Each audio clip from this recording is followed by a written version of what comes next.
Bueno, ahí estamos un poco mejor. Eh, a ver, ¿están todos? 20. Bueno, recuerdo las cámaras prendidas. Seguramente vieron que yo ya entregué los trabajos de la semana pasada.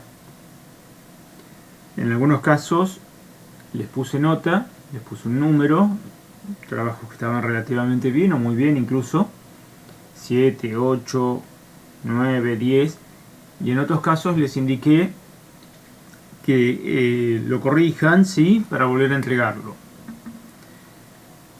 Lo que he visto es que en algunos casos no están bien usadas las palabras claves que había que usar, no están bien usadas. O sea, jerarquizar quiere decir poner algo por encima de otra cosa, ¿sí? Considerar que algo es superior a otra cosa.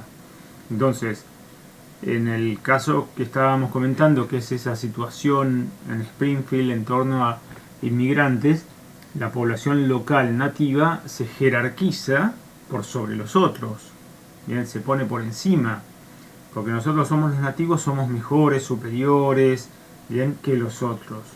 Lo nuestro es mejor que lo de los demás, nuestra cultura, nuestras prácticas, nuestros ritos, todo eso es mejor que lo de los otros. Ahí está ese proceso de jerarquización. Paralelo al de jerarquización está el proceso de idealización, o sea, creer que somos la sociedad ideal, la mejor sociedad posible. En cambio los otros no lo son. ¿Bien?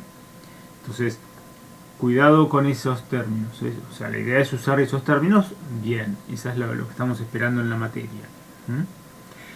En algunos casos he visto demasiado breve, demasiado, que en otro caso que no había mucha distinción entre la presentación en sentido común y la presentación más bien sociológica. O sea, la idea del trabajo que hicimos la semana pasada es que ustedes muestren, ¿sí?, y practiquen la posibilidad de algo que se va a contar desde el sentido común, que es el sentido, es el modo que tenemos cotidiano, callejero, digamos, de presentar las cosas, poder ponerle un plus ya de algo más pensado, reflexionado, científico, si queremos. Ahora voy a hacer algunas preguntas en torno a lo que fui leyendo, a ver si me pueden decir. A ver cómo se entiende esto, porque hay cosas que se fueron repitiendo y no sé si queda tan claro. A ver, cuestiones que se pueden discutir. A ver, a ver, a quién le puedo preguntar. Nicolás Morganti, ¿dónde estás? Ahí estás. Nicolás, ¿me escuchás?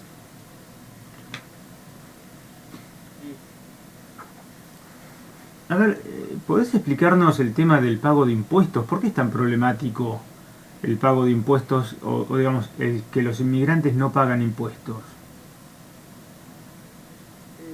No es que no paní, pero se me mezcló, como que se me mezcló y puse otra cosa, o sea, bueno, se entiende.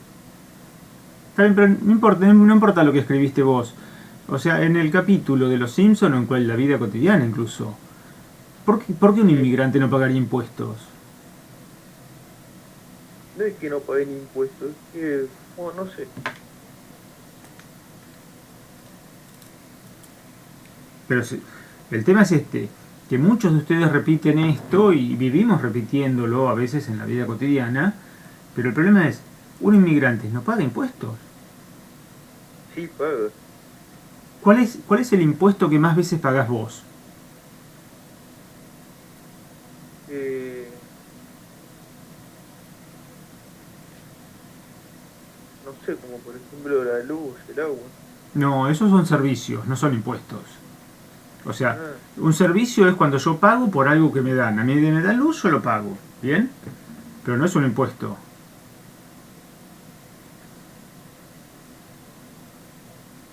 A ver, Lucía Amatrián,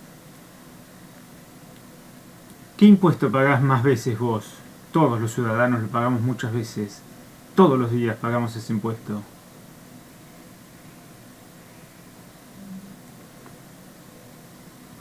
No, ni idea, no sé. ¿Alguien se imagina cuál es? un impuesto que está en todo lo que compramos. ¿El IVA? Ahí está, muy bien. El IVA. El IVA se llama IVA, quiere decir impuesto valor agregado, ¿sí? Y entonces en nuestro país el IVA es hasta el 21%. Vos comprás una botella de Coca-Cola o de una gaseosa y tiene un 21% de impuesto. No estás pagando por la bebida. Estás pagándole al Estado, ¿sí? Estás pagando un 21% y eso es un impuesto. Entonces cualquier inmigrante que compra un sándwich, una Coca-Cola, que compra carne, que compra alimentos, que compra una computadora, que compra un equipo de audio, está pagando IVA, ¿sí? Por eso no es tan sencillo esto de que el inmigrante no pague impuestos. Vos decís, pero en todo caso lo que podemos decir es que si hay gente que trabaja en negro, es cierto, ahí no paga impuestos, porque el trabajo también tiene impuestos. Yo gano dinero y tengo que pagarle al Estado algo por haber ganado ese dinero. Es un retorno a la sociedad, digamos, ¿no? Ahora, la cantidad de gente que trabaja en negro no son todos inmigrantes. En nuestro país un 40% de la población tal vez está trabajando en negro y no son todos inmigrantes.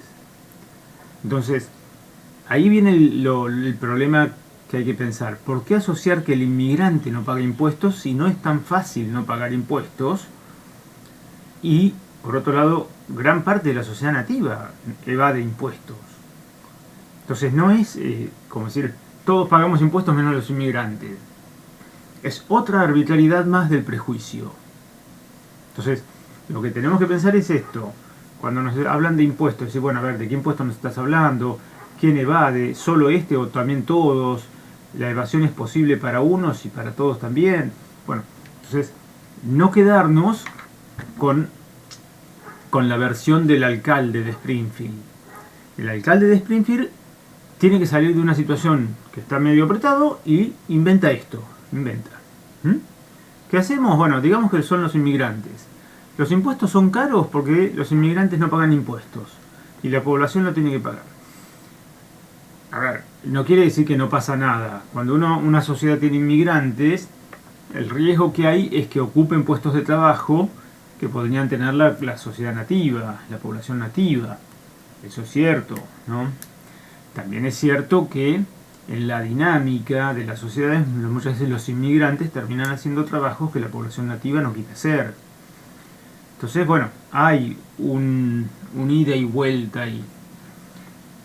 Pero entonces, bueno, atención con esto. El pago de impuestos es un recurso fácil para achacarle a algunos, el no pago de impuestos, pero no es tan obvio que un inmigrante no pague impuestos, porque el inmigrante nomás para comer, para vestirse, está pagando impuestos como cualquiera de nosotros. Bien, me detengo en otra situación que estuve viendo. El alcalde, ¿se acuerdan que el alcalde tiene que dar respuesta de por qué puso ese impuesto de $5? Y entonces sale a decir que son los inmigrantes, el problema son los inmigrantes, que los impuestos son caros porque hay inmigrantes. Entonces, el alcalde inventa arbitrariamente esto, y la población, hay que tener en cuenta, la población lo consume. O sea, la población es acrítica. El alcalde le dice un disparate y la población adhiere, ¿sí? Y la población adhiere. Entonces acá vamos a decir que es usar esta expresión, es acrítica, o sea, no filtra el discurso. Te dicen una cosa y lo haces, ¿sí? Ni se te ocurra pensar si es cierto, posible o imposible. Me quedaba pensando, yo digo, esta situación de poblaciones acríticas se estudia muchas veces con la Alemania nazi. O sea, los ciudadanos alemanes estaban de acuerdo con Hitler y con la idea de que Alemania podía ser un gran imperio, podía ser una potencia, de que era necesario eliminar algunos grupos sociales, y la población lo siguió. La población lo siguió. Después, cuando cayó Hitler, nadie tenía nada que ver, pero mientras tanto lo siguió. O sea, ¿cuántos alemanes en 1930 dijeron, lo que este hombre dice es peligroso, no me convence, no tenemos por qué pensar así? Entonces, tanto la población de Springfield como la población alemana de 1930 podrían tener este rasgo común. Son acríticos, ¿sí? Siguen sin filtro el mensaje de sus dirigentes. Entonces mañana un dirigente dice, no, el problema está acá. Y agarran viaje, pero a nadie se le ocurre ponerse a pensar si realmente es así. Entonces,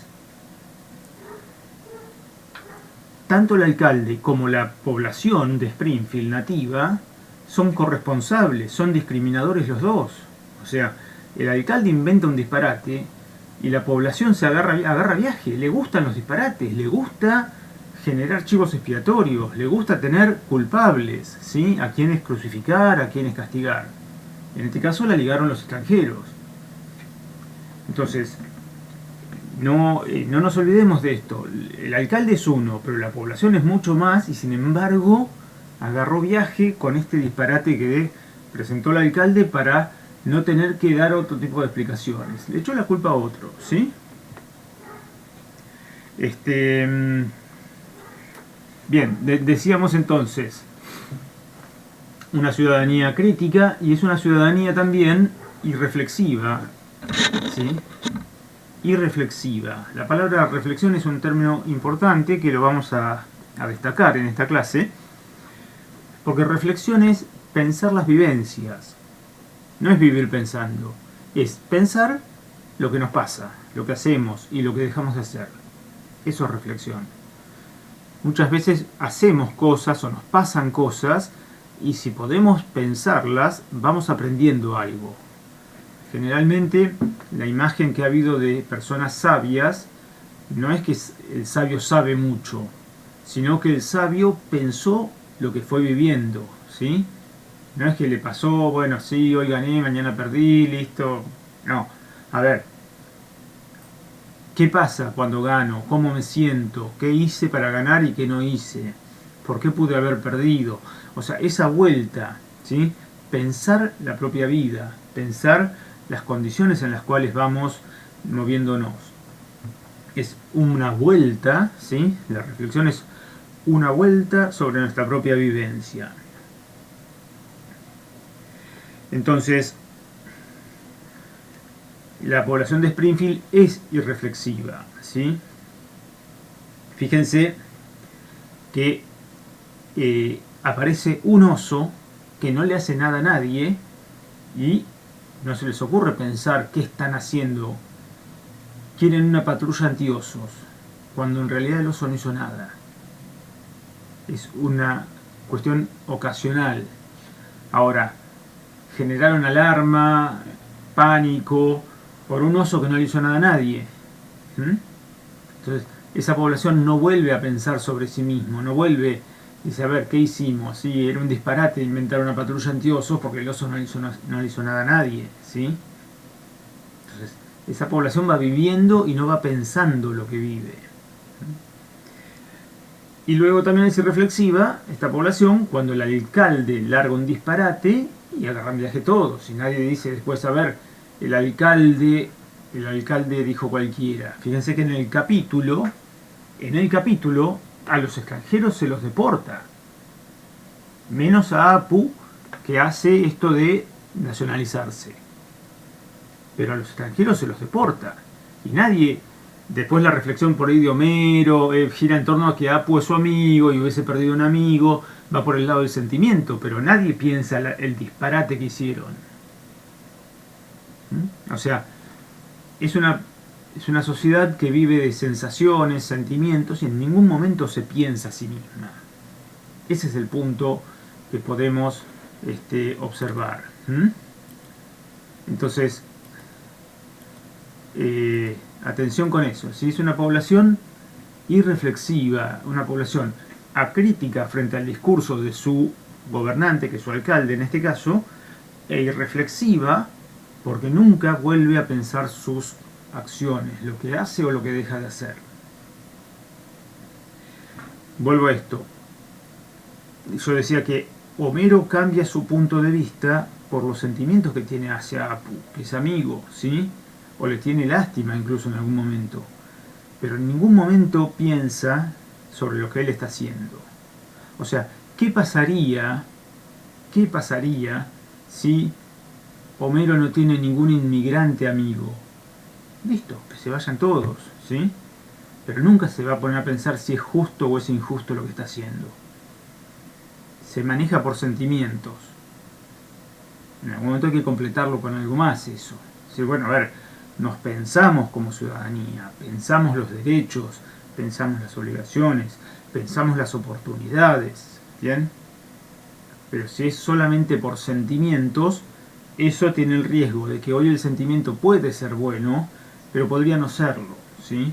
Podría ser que justo todos los inmigrantes que conozco no me caen bien, no me gustan, ¿sí? No, ninguno es amigo mío, entonces los expulso. ¿Se comprende lo que veníamos diciendo entonces? La idea es completar esta reflexión en torno al otro, ¿sí? Al otro, al distinto en este caso extranjero. Vamos a hacer algo así de ahora en adelante.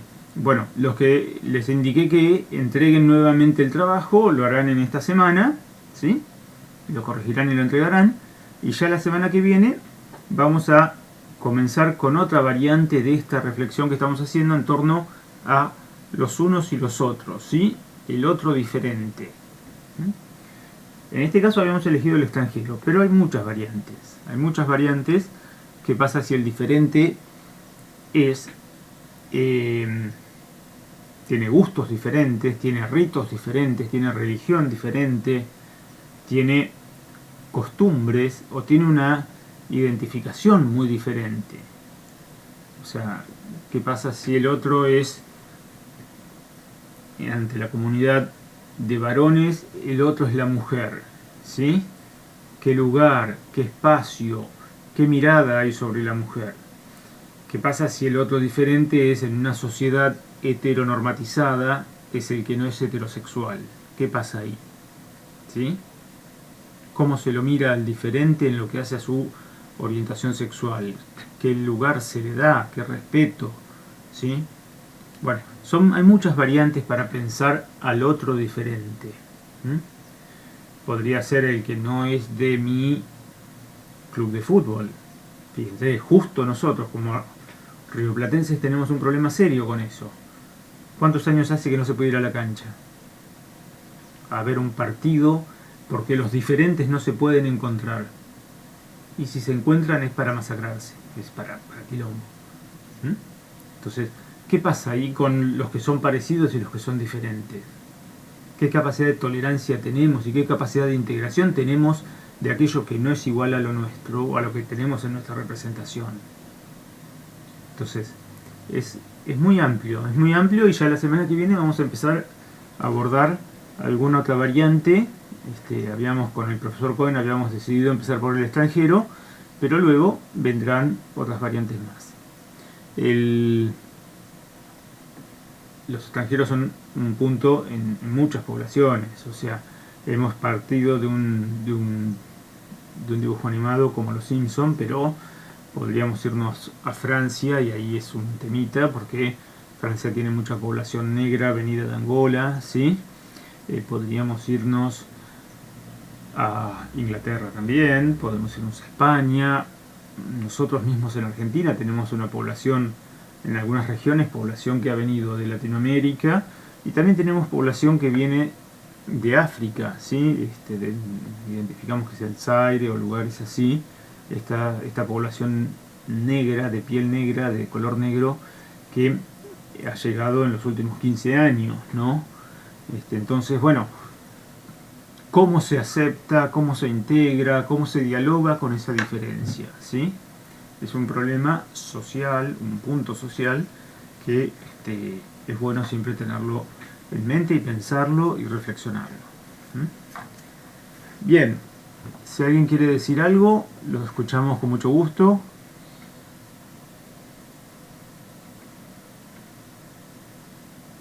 Bien, completo con algo más. Yo les decía, en muchos casos devolví trabajos con nota y en otros casos los devolví para corregir. ¿cuál es la idea? La idea no es que ponerles un 2, un 4, ¿sí? Y decir, bueno, no lo sabés. La idea es que esta habilidad, esta posibilidad de presentar las cosas de una manera y de otra diferente, se practique y se afiance, ¿sí? Entonces, es la oportunidad, esta corrección es la oportunidad de volver a hacer la práctica para afianzar esta posibilidad. A mí no me interesa que ustedes desaprueben la materia, me interesa que aprendan, ¿sí? Entonces, el otro día hicimos el trabajo en tiempo real, ¿sí? Con las cámaras prendidas y yo los iba viendo escribir. Ahora, pero bueno, no es que ahora, bueno, lo hiciste mal, te llevas un 2. Yo lo que quiero es que ustedes se lleven, afiancen esta habilidad. Y lo vamos a seguir haciendo durante todo el año, ¿sí? Hablar del sentido común y hablar de una mirada más pensada, más científica, más reflexiva. Entonces, tenemos por delante todos unos meses más, digamos, para practicar esto. Cómo lo pensamos en la vida cotidiana, rápida, medios de comunicación, Mirta Legrand, ponele el nombre que quieras, que se representa el sentido común. Ahora, si vamos a una mirada más pensada, reflexiva, sociológica, introducimos otras palabras, otras categorías, otras variables de análisis, ¿bien? Y entonces complejizamos un poco más esto que estamos tratando. Así que bueno, en estos días yo ya voy a subir al Classroom la nueva temática, ¿sí? La nueva variante de esto de los unos y los otros diferentes, y ya la clase que viene lo charlamos más a fondo. Si no hay ninguna dificultad, podemos ir terminando acá y nos vemos el martes que viene, ¿sí? ¿Bien? Bueno, en la semana entreguen el trabajo los que no lo han, los que les he indicado que lo hagan de nuevo. Buena semana, nos vemos. Bueno, hasta luego. Nos vemos. Chao, chao. Chao, chao. Que anden bien.